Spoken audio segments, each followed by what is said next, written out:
ทุกคนเคยได้ยินบ่มีคนบอกว่า Binance นี่แหละผู้อยู่เบื้องหลังของผู้ก่อการร้าย Binance นี่แหละสนับสนุนผู้ก่อการร้ายหรือว่าฟ้องเงินให้กับผู้ก่อการร้ายเอาจริงๆเรื่องนี้เป็นคดีเลยทุกคนและก็ประกาศอย่างเป็นทางการแล้วเนาะว่า Binance ชนะคดี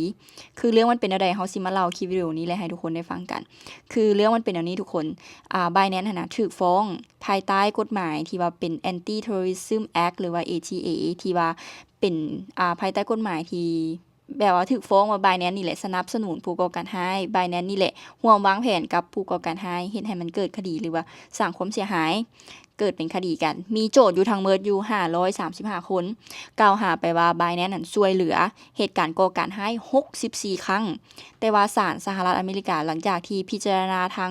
หลักฐานหรืออีหยังต่างๆแล้ว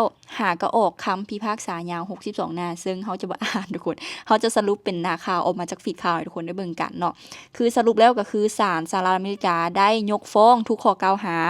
ที่กล่าวหาทาง Binance ศาลบอกชัดเจนไปว่าฝั่งโจทก์เอาหลักฐานมาบ่เพียงพอที่จะพิสูจน์ว่า Binance ช่วยผู้ก่อการร้ายร่วมมือวางแผนหรืออยากจะให้การโจมตีเหล่านั้นสำเร็จหลักฐานบ่เพียงพอ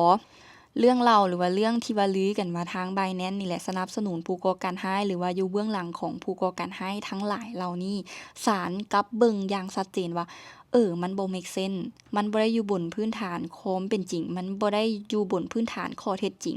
อันนี้ก็เลยเป็นชัยชนะอีกอันหนึ่งที่ว่า Binance จัดการกับข้อกล่าวหาที่ว่า Binance อยู่เบื้องหลังของผู้ก่อการร้าย Binance ให้การสนับสนุนหรือว่ารู้จักกับผู้ก่อการร้ายนี่ก็เป็นอีกความจริงอันหนึ่งที่เฮาสิมาให้ทุกคนได้ตีแผ่เบิ่งนำกันเนาะคือมันขึ้นฟีดอยู่ต่างประเทศเฮาก็เลยว่าเอาจับประเด็นนี้ขึ้นมาเพราะว่าบ้านเฮามันก็มีคดีที่ถือว่าเป็นแบบน้อยๆมายิบมาย่อยมันจะมีปัญหากับทาง P2P ซะหลายกว่าแต่ว่าตัวนี้นี่เขาเจ้าเว้าถึงทั้งองค์กรของทาง Binance คือทางองค์กรของทาง Binance ก็บ่ได้มีส่วนเกี่ยวข้องกับโต